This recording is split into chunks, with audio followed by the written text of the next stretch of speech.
जय हिंद। रोजगार विद चमन के इस ऑनलाइन प्लेटफॉर्म पे आप लोगों का स्वागत है। आज विश्व का सबसे ज्वलंत मुद्दा इजराइल और फिलिस्तीन का मुद्दा बना हुआ है। हर कोई जानना चाहता है कि आखिर फिलिस्तीन आज क्यों जल रहा है। आज फिलिस्तीन में स्थितियां ये हो गई हैं कि रमज़ान के महीने में सहरी और इफ्तार करने के लिए लोगों के पास कोई चीज़ नहीं है, खाने के लिए, पीने के लिए पानी तक नहीं है। और इजराइल हमेशा उन पर अटैक कर रहा है और छोटे छोटे बच्चे और औरतों को के ऊपर निशाना बना रहा है। आखिर इसका कारण क्या है जो इजराइल बार बार फिलिस्तीन पे अटैक कर रहा है? ऐसा तो है नहीं कि ये चीज़ें आकस्मिक उत्पन्न हो गई होंगी, एकाएक जन्म ले ली होंगी। इसके पीछे कोई ना कोई कारण रहा होगा, कोई ना कोई इसके पीछे ऐतिहासिक तथ्य रहा होगा, कोई ना कोई ऐतिहासिक घटना हुई होगी। कड़ी दर कड़ी बढ़ते बढ़ते आज यह इतना विकराल रूप ले लिया होगा। इजराइल और फिलिस्तीन के एक एक घटनाओं के बारे में कड़ी दर कड़ी हम जानने की कोशिश करेंगे। और मैं आप लोगों से दावा करता हूं कि मैं आप लोगों को आज इजराइल और फिलिस्तीन के बारे में इतनी आसानी से और इतनी बारीकी से बता दूंगा कि आप अपने घर में किसी छोटे से छोटे बच्चे को भी इजराइल और फिलिस्तीन के बारे में बता सकते हैं, इस कहानी को सुना सकते हैं। आइए, मैंने ये विश्व का नक्शा लिया हुआ है। चूंकि मेरे पास अभी डिजिटल बोर्ड नहीं है, इसलिए मैंने पेपर का मैप लिया हुआ है। ये पूरे विश्व का नक्शा है। आइए थोड़ी देर गौर करिएगा। ये अपना भारत देश है और ये इजराइल और फिलिस्तीन है। चूँकि हम भारत में रह के पढ़ रहे हैं और इजराइल और फिलिस्तीन के बारे में पढ़ रहे हैं, तो यहाँ से हम इजराइल और फिलिस्तीन के बारे में पढ़ रहे हैं। उसके नीचे ये मदीना है, मक्का है, सऊदी अरब है, यमन है, ओमान है। तो आप बस ध्यान में रखिए कि हम भारत में रहकर यहाँ के बारे में पढ़ रहे हैं। अब कुछ समय के लिए मैं इस नक्शे को रख देता हूँ। हाँ, एक चीज़ ध्यान रखिएगा, मैं इजराइल और फिलिस्तीन के इस छोटे से नक्शे को हूबहू वहाँ अपने व्हाइट बोर्ड पर उतार दिया हूँ, क्योंकि समझाने में आपको आसानी रहेगी। इस नक्शे, इस देश को मैंने यहाँ पे पूरी तरह कॉपी कर दिया हूँ।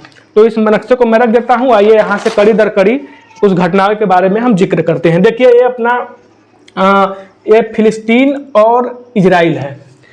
ये ऐसा नहीं है कि केवल एक देश है, इसमें फिलिस्तीन भी शामिल है और इजराइल भी शामिल है। चूँकि बात क्या हुआ था, मैं आपको एकदम गहराइयों में ले जा रहा हूं, जहां से इस बात की शुरुआत होती है। कड़ी दर कड़ी, थोड़ी सी वीडियो लंबा हो सकती है, 25-30 मिनट का वीडियो हो सकता है, लेकिन आप इस वीडियो को अगर पूरा देख लेंगे तो आपके अंदर जो संशय है, जो भ्रम है, जो आपके अंदर तरह तरह की बातें घूम रही हैं कि आखिर क्यों छोटे छोटे बच्चों को इजराइल मार रहा है, आखिर क्या कैसी बात है, क्यों पूरा देश चुपचाप बैठकर तमाशा देख रहा है, आप उस चीज़ को बड़े बारीकियों से समझ लेंगे। देखिए, हम बात करते हैं। चूंकि ये फिलिस्तीन हुआ करता था 1948 से पहले, ये पूरा जो नक्शा था ये पूरा फिलिस्तीन का था, इसमें इजराइल नहीं था। ठीक, अब बात करते हैं इजराइल फिलिस्तीन का। अगर ये हिस्सा देखा जाए, छोटा सा जो भाग बनाया है मैंने, इसको बोलते हैं जेरूसलम। इसको बोलते हैं जेरूसलम। ये फिलिस्तीन ने, इजराइल ने अपना इसे राजधानी घोषित कर दिया है, जेरूसलम को। ये जेरूसलम है। जेरूसलम विश्व के 3 बड़े धर्म, इस्लाम धर्म, ईसाई धर्म और यहूदी धर्म की मान्यता है। और 3 धर्म कहते हैं कि हमारी उत्पत्ति, चाहे हमारा संबंध यहाँ से है। कौन किसके बारे में क्या कहता है, आइए समझ लेते हैं। जो जेरूसलम है, यहाँ जो इजराइल के बीचों बीच, इजराइल और फिलिस्तीन के बीचों बीच में जो जेरूसलम स्थित है, जो मैंने गोला से बनाया हुआ है, इसमें देखिए 3 जगहों को मैंने डॉट किया हुआ है। ठीक, तो ये जो जेरूसलम है, तो ईसाई वाले कहते हैं, ईसाई धर्म के लोग कहते हैं कि जो ईसा मसीह हैं, उनका जन्म इसी जेरूसलम के बैथलम एक जगह है, इसी जगह पे ईसा मसीह का जन्म हुआ था, इसलिए इससे हमारा संबंध है, यहीं से हमारा धर्म की उत्पत्ति होती है, इसलिए मेरा यह बहुत पवित्र स्थान है। अब बात कर लेते हैं, ईसाई धर्म की हो गई। अब इस्लाम धर्म कहता है कि यही जेरूसलम में मस्जिद ए अक्सा है, जो इस्लाम की तीसरी सबसे बड़ी पवित्र स्थल है। पहला स्थल मक्का, दूसरा मदीना, और इस्लाम में अगर तीसरा नंबर पे कोई सबसे पवित्र स्थल आता है तो मस्जिद अक्सा, अल अक्सा मस्जिद आती है।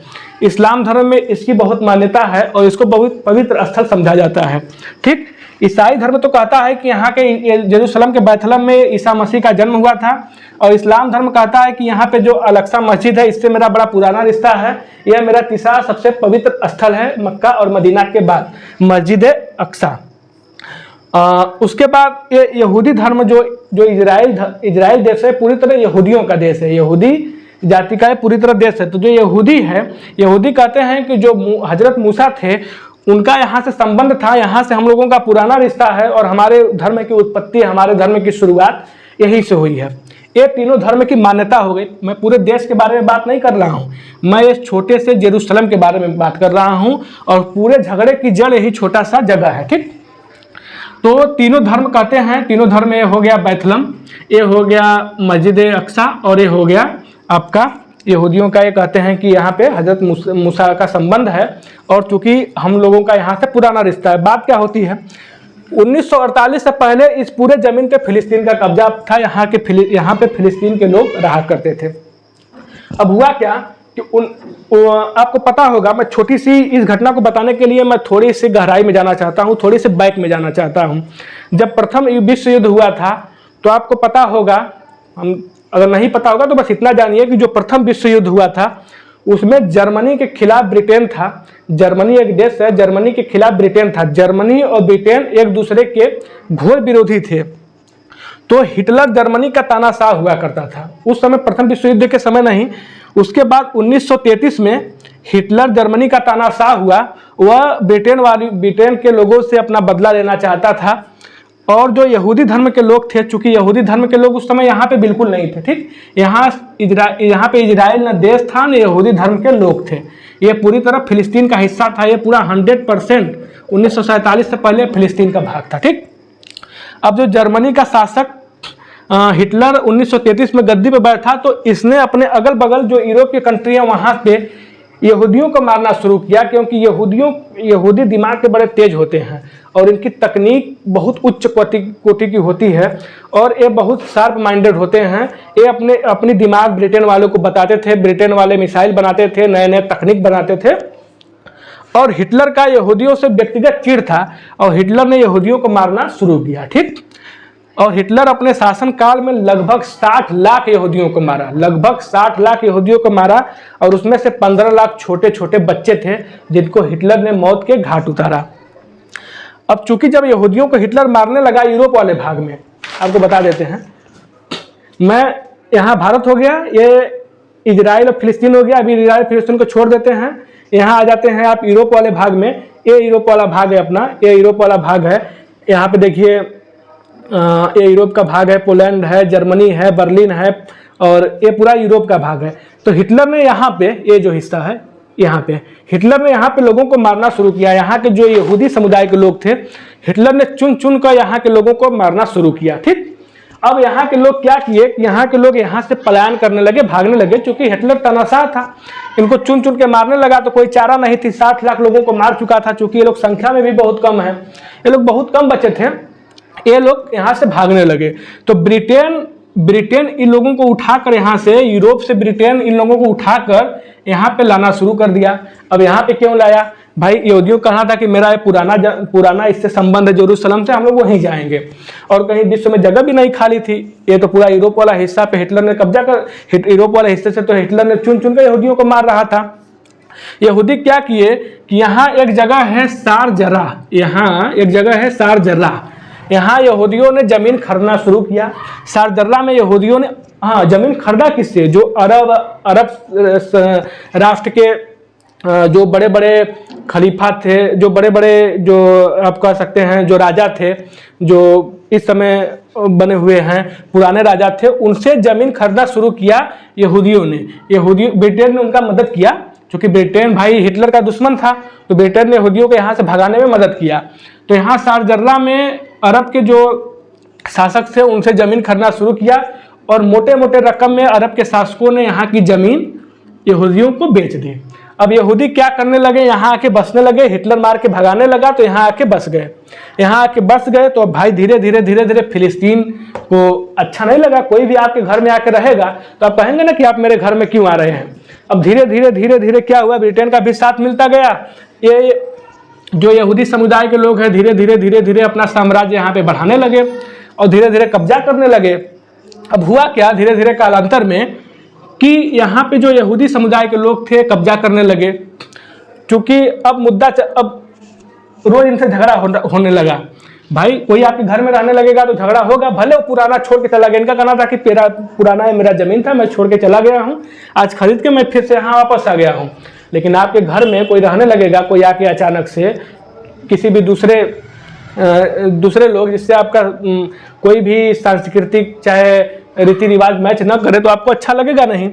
फिलिस्तीनियों को अच्छा नहीं लगा, फिलिस्तीनी इनको मारते थे, यहूदी भी इनको मारते थे, इनमें रोज मार काट झगड़ा लड़ाई होता था, इधर भी बच्चे मरते थे, इधर भी औरतें, उधर भी बच्चे, इधर भी औरतें, लोग मरते गए दोनों तरफ से, फिलिस्तीन और इजराइल की तरफ से। ये मुद्दा उठ गया यूएनओ में। अब पूछेंगे आप कि यूएनओ क्या है? यूएनओ एक ऐसा संस्था है, संयुक्त राष्ट्र संघ एक ऐसी संस्था है जो विश्व में किसी उलझे हुए मसले को सुलझाती है। होता है ना कि भाई अगर कोई मसला अगर विश्व लेवल पे उभर जाए तो उसको कौन हल करेगा? तो यूएनओ जो संयुक्त राष्ट्र संघ होता है विश्व लेवल के मुद्दे को सुलझाती है। यूएनओ ने किया क्या? 1948 में एक बेलफोर्स घोषणा पत्र जारी किया, उसने एक पेपर जारी किया और उसने मील आयोग का गठन किया। यूएनओ ने 1948 में, चूंकि दोनों देश अपने में लड़ने झगड़ने लगे, फिलिस्तीन पूरा देश था, इजराइल वाले आके यहूदी यहाँ रहने लगे, यहूदी यहाँ पे रहने लगे, दोनों लोग अपने में लड़ने लगे। दोनों लोग गए यूएनओ के पास। फिलिस्तीन कहा कि भैया ये मेरा पुराना है, ये लोग कब्जा किए हैं, और इजराइल कहा कि नहीं, मैंने अरब वालों से पैसा दे के खरीद लिया है। मामला गया यहाँ पे यूएनओ के पास। यहाँ पे यूएनओ ने किया क्या? संयुक्त राष्ट्र संघ ने किया क्या? 1948 में बेलफोर्स पत्र घोषणा पत्र निकाला, उसने मील आयोग का गठन किया, उसमें कई लोगों का गठन किया, उनको कहा कि आप लोग जांच करिए, देखिए कि वास्तविकता क्या है। संयुक्त राष्ट्र संघ के अधिकारियों ने जांच किया, उन्होंने सब कुछ देखा, उन्होंने तय किया कि उन्होंने 48% इस हिस्से का, ये जो पूरा मैप आप देख रहे हैं पूरा फिलिस्तीन का हुआ करता था 1947 से पहले, लेकिन जब यहूदी आके बसने लगे, कब्जा करने लगे, तो यूएनओ में मैटर गया, संयुक्त राष्ट्र संघ में गया। संयुक्त राष्ट्र संघ ने फैसला सुनाया कि इसका 48% भाग, 48% भाग फिलिस्तीन के पास रहेगा और 44% भाग इजराइल के पास रहेगा, और जो 8% भाग रहेगा ये जेरूशलेम वाला भाग, ये भाग जो विवादित वाला है। भाई ईसाई धर्म भी कहता है कि मेरा जगह है बैतलहम, यहूदी भी कहता है कि मूसा अलैहिस्सलाम से इसका, हजरत मूसा से इसका संबंध है, और मुस्लिम समाज कहता है कि मस्जिद अल-अक्सा इसी जगह है, यह मेरा तीसरा पवित्र स्थान है, मैं इसको नहीं छोड़ूंगा। तीनों लोग का अपने अपने धर्म के प्रति युद्ध यहाँ से था। तो संयुक्त राष्ट्र संघ ने कहा कि 48% भैया फिलिस्तीन तुम ले लो, 44% इजराइल तुम ले लो, और जो 8% वाला विवादित वाला हिस्सा रहेगा ना, वो मेरे पास रहेगा। यहाँ ना तुम जाओगे, ना यहाँ हम इजराइल जाएगा, ना फिलिस्तीन जाएगा, यहाँ मेरा कब्जा रहेगा, मेरा सुरक्षा गार्ड रहेगा, और यहाँ पे कोई नहीं जाएगा। हुआ क्या? यहाँ पे चल रहा था और मस्जिद में लोग अपना नमाज, मस्जिद जो अल-अक्सा थे, फिलिस्तीन के लोग अपना नमाज पढ़ रहे थे। इजराइल भी धीरे धीरे अपने सेना को संगठित करने लगा, धीरे धीरे वहाँ पे अपना एक सैन्य संगठन बनाने लगा। रमजान का महीना था, बहुत पुरानी बात है, रमजान का महीना था, मस्जिद अल-अक्सा में फिलिस्तीन के लोग गए नमाज पढ़ने, और इजराइल के लोगों को लगा, चूंकि संख्या में इजराइल के लोग उस समय बहुत कम है, फिलिस्तीन के सामने बहुत कम थे उस समय, तो इजराइल के लोगों को लगा कि ये लोग आए हुए हैं, चूंकि हम पे अटैक कर देंगे, हमला कर देंगे, तो यहाँ जो इजराइल के सैन्य संगठन, जो सैन्य कर्मी थे, जो सेना के जवान थे, वो इन पे फिलिस्तीन के लोगों पे जो नमाज पढ़ने गए थे उन पे हमला कर दिए। चूंकि ये लोग तो गए थे नमाज पढ़ने, इनके पास कोई ना हथियार था ना कुछ था, एक नागरिक थे और यहाँ पे सैनिक थे, इनका प्री प्लान था, इन्होंने इस पे हमला कर दिया। यहाँ पे भारी मात्रा में फिलिस्तीन के लोग मारे गए। चूंकि ये मामला फिर यूएनओ में गया, इन्होंने कहा कि जब मैं इस 8% जगह को मैं लिया था, तो इजराइल कहा तुम वहाँ क्या करने गए थे? इजराइल कहा कि ये लोग हम पे हमला करने वाले थे, इसलिए हम अपने को बचाने के लिए इनके ऊपर मैंने अटैक किया। ठीक, तो मामला फिर यूएनओ में गया, इन्होंने कहा कि संयुक्त राष्ट्र यूएनओ, यूनियन नेशन एसोसिएशन यानी संयुक्त राष्ट्र संघ ने कहा कि ये 60% हिस्से पे ना इजराइल जाएगा ना फिलिस्तीन जाएगा। हाँ, जो धार्मिक काम है अपना पूजा पाठ वाला है वो आप लोग करेंगे, लेकिन किसी का हक नहीं रहेगा। इस मुद्दे को आप समझ गए। अब हुआ क्या? चूंकि इजराइल छोटा सा बहुत देश है, हाँ, तो इसने संयुक्त राष्ट्र संघ ने 44% भागों में इजराइल को बांट दिया, और इतना ये मूर्खतापूर्ण इसने बंटवारा किया, जैसे अंग्रेजों ने भारत पाकिस्तान का बंटवारा किया कि पूर्वी पाकिस्तान बांग्लादेश को पाकिस्तान दिया, पूर्वी पाकिस्तान दे दिया, और इधर पश्चिमी पाकिस्तान दे दिया जो पाकिस्तान इस समय वर्तमान में है, और बीच में भारत हो गया। तो भाई झगड़ा होना तो तय था, इधर पाकिस्तान उधर पाकिस्तान बीच में भारत, कहीं से आपको न्यायपूर्ण लग रहा है? वही किया यूएनओ ने, संयुक्त राष्ट्र संघ ने कहा यहाँ इजराइल को दे दिया, यहाँ इजराइल को दे दिया, थोड़ा सा यहाँ इजराइल को दे दिया, मतलब बीच बीच में इजराइल को दे दिया। और पहले से फिलिस्तीन वाले तो यहाँ पे थे ही। इजराइल ने किया क्या, धीरे धीरे धीरे धीरे इसमें भाई युद्ध हमेशा होता रहा। पहला युद्ध हुआ 1948 में तो बट गया, 1947 में 100% पूरा फिलिस्तीन था। 48 में जब बटा तो 48% फिलिस्तीन हो गया, 44% इजराइल हो गया, 8% में ये संयुक्त राष्ट्र संघ का अपना कब्जा हो गया इस विवादित वाले क्षेत्र पे। जो एक मैंने काला बना रखा है और जो मैंने ये डाट डाट कर रखा है ये फिलिस्तीन है, ये डाट डाट वाला भाग, और जो मैंने इसे रंग रखा है इजराइल है। देखिए कितना खराब बटा हुआ है संयुक्त राष्ट्र संघ ने। ऊपर इजराइल को दिया है, यहाँ इजराइल को दिया है, थोड़ा सा यहाँ इजराइल को दिया है, बीच बीच में फिलिस्तीन है। झगड़ा होना तो तय है, एक म्यान में दो तलवार तो रह नहीं सकती है भाई, वो लड़ेंगी लड़ेंगी। हाँ तो हुआ क्या, ये हमेशा मारकाट करने लगे, अपने में लड़ते थे। पहला युद्ध हुआ 1956 में इजराइल और फिलिस्तीन के बीच।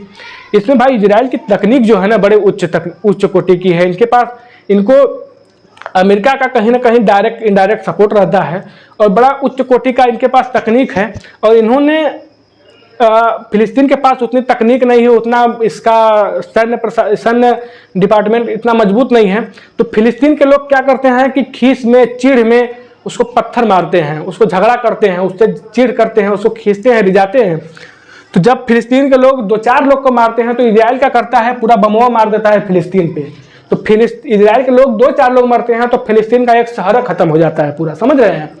फिलिस्तीन की तकनीक बहुत उच्च क्वालिटी की, इसकी जो मिसाइलें हैं तो बहुत इसकी उच्च कोटि की मिसाइलें हैं। तो इजराइल मारता गया, फिलिस्तीन पे कब्जा करता गया। जब फिर 56 में कब्जा किया, फिर 63 में लड़ाई हुई, 1963 में कब्जा किया। लगभग 44% से 60% पे चला गया कब्जा करते करते।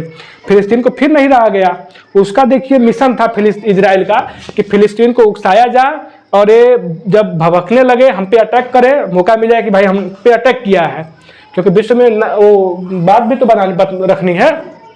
तो इजराइल कहेगा कि हमने पे अटैक किया इसलिए हमने मारा है। तो फिलिस्तीन थोड़ा सा अटैक करता था, इजराइल बड़ा वाला बम उसके ऊपर फेंक देता था, बड़ी बड़ी मिसाइलें दाग देता था, छोटे छोटे बच्चे, बड़ी बड़ी बिल्डिंगें, औरतें, वहाँ के नागरिक मारे जाते थे। इसने 1963 जाते जाते लगभग 60% भागों पे कब्जा कर लिया फिलिस्तीन के। 1987 में युद्ध दिया, 1987 में जाते जाते इसने लगभग 70% भागों पे कब्जा कर लिया। अब 1911 में जाते जाते 75 से 80% भागों पे कब्जा कर लिया इजराइल ने फिलिस्तीन पे। लगभग बहुत, ये जो पूरा हिस्सा है ये पूरा इजराइल ने कब्जा कर लिया है, पूरे हिस्से पे। फिलिस्तीन यही आसपास जगहों पे बचा हुआ है। अब बड़ी रोचक बात आपको बताएंगे हमास के बारे में, गाजा पट्टी के बारे में, सुनिएगा आगे। 1987 में लगभग 70% भागों पे कब्जा कर लिया और 1911 में एक युद्ध हुआ। 1911 में इसने लगभग 20% 15% भागों पे कब्जा कर लिया। और वर्तमान में अगर बात करें तो इजराइल फिलिस्तीन का जो पूरा हिस्सा हुआ करता था 1947 में, उस हिस्से में केवल 10 से 12% फिलिस्तीन का हिस्सा बचा हुआ है और 90% इजराइल ने इससे कब्जा कर रखा है, पूरा विश्व मुख्य दर्शक बना हुआ है। ठीक, इस पे आपका 90% भागों पे इजराइल ने कब्जा कर रखा है। अब आइए बात करते हैं हमास और गाजा पट्टी के बारे में। जब इजराइल इन पे अटैक करता था, भाई इजराइल अटैक करता था तो यहाँ पे देखिए गाजा पट्टी है, ये यहाँ पे मिस्र एक देश है, यहाँ पे मिस्र एक देश है। मिस्र में यहाँ पे एक सिनाई प्रायद्वीप है, यहाँ पे सिनाई एक के जगह पे के ऊपर आप जाइएगा तो यहाँ पे गाजा पट्टी जगह है। गाजा पट्टी क्या है, जगह का नाम है। ये इजराइल और फिलिस्तीन जो पूरा देश है इसी के बीच में कोने वाला मिस्र से सटा हुआ भाग गाजा पट्टी है। गाजा पट्टी में एक अलगाववादी, एक उग्रवादी संगठन कहेंगे, एक उग्रवादी संगठन हमास ने जन्म लिया।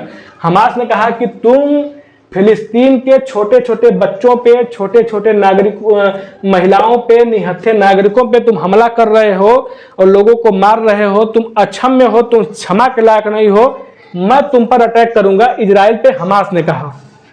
हमास को देखा नहीं गया और हमास ने कहा कि मैं तुम पे अटैक करूंगा। इजराइल को कहा कि फिलिस्तीन लाचार है, तुम उस पर कब्जा किए, तुम 44% थे, आज 90% हो गए। तुम डेली रोज रोज उनके सैनिकों को, उनके लोगों को मार रहे हो, छोटे छोटे बच्चों को मार रहे हो, उनकी दवाइयाँ बंद कर दिए हो, उनके भोजन को बंद कर दिए हो, उनके पानी सप्लाई बंद कर दिए हो।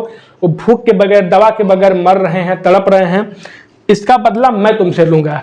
तो एक गाजा पट्टी जो जगह है, मिसिसिपी के ऊपर सटा हुआ भाग, यहाँ पे हमास नामक एक संगठन ने जन्म लिया।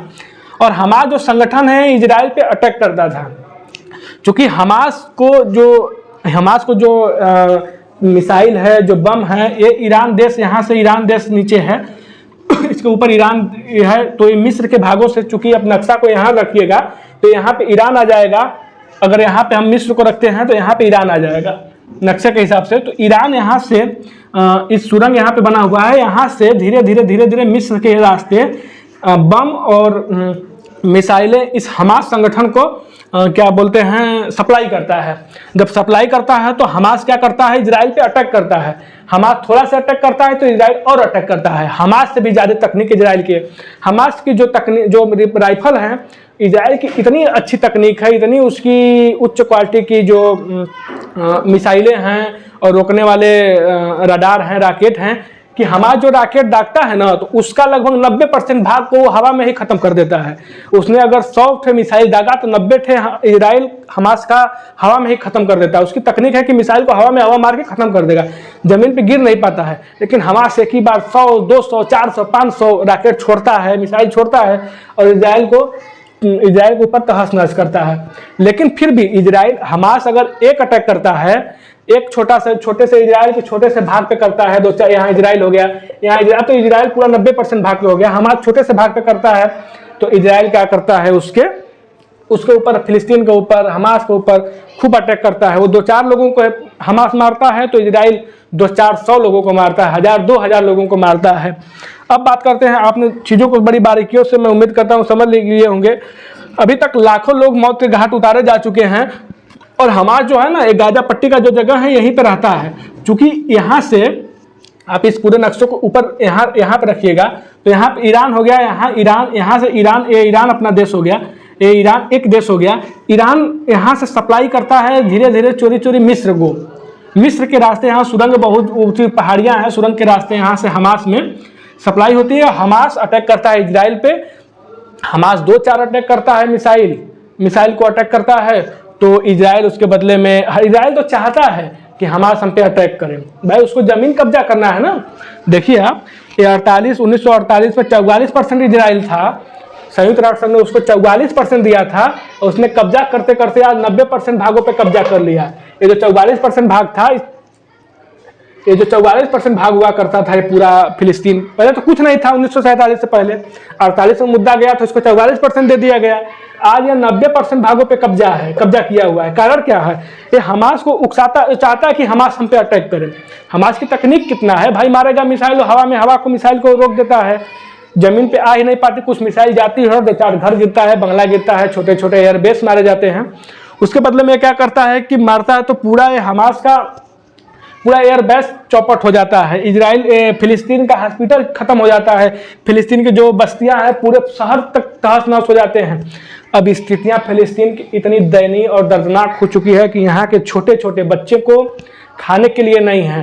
ये लोग भूख के अभाव में, खाने के अभाव में, दवा के अभाव में अपने दम को तोड़ रहे हैं। और स्थितियां इतनी बदतर हो चुकी हैं कि आज इस समय रमजान के महीने में इस समय इन लोगों के पास खाने को कुछ नहीं है। यूएई से, भारत से और जो संयुक्त राष्ट्र संघ है, यहाँ से राशन जा रहा है, यहाँ से दवाइयाँ जा रही है, यहाँ से जो ज़रूरी चीज़ है, यहाँ से चीज़ें जा रही हैं, यहाँ सप्लाई हो रही हैं। तो फिलिस्तीन के लोग उस चीज़ पे जिंदा हैं। स्थितियाँ बड़ी दयनीय हो चुकी है। और मैं संयुक्त राष्ट्र संघ जो स्थानीय संस्था है, जो पूरे विश्व में शांति स्थापित करना चाहता है, मैं उससे निवेदन करता हूं कि वो किसी तरह इस मामले को सुलझाए, ताकि जो भी लोग मारे जा रहे हैं पुरानी घटनाओं से, पुरानी ऐतिहासिक घटनाओं के कारण जो भी आज लोग मारे जा रहे हैं, उस पर विराम लगाया जाए। और मैं उम्मीद करता हूं कि आप इजराइल फिलिस्तीन के बारे में क्या बात है, क्या इसकी जड़ें हैं, जेरूसलम क्या है, मस्जिद अक्सा क्या है, बैतलहम क्या है, यहूदी क्या है, शारजरा क्या है, और कैसे हिटलर ने यहूदियों को मारा, क्यों मारा, क्या कारण था,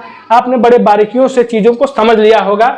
और ऐसे ही ज्ञानवर्धक और रोचक चीज़ें देखने के लिए आपसे मैं निवेदन करता हूं कि रोजगार विद चमन चैनल को, रोजगार विद चमन चैनल को आप लोग सब्सक्राइब करें और बेल आइकन दबा के रखें, फॉलो करें, वीडियो को ज़्यादा से ज़्यादा शेयर करें। थैंक यू, शुक्रिया, धन्यवाद।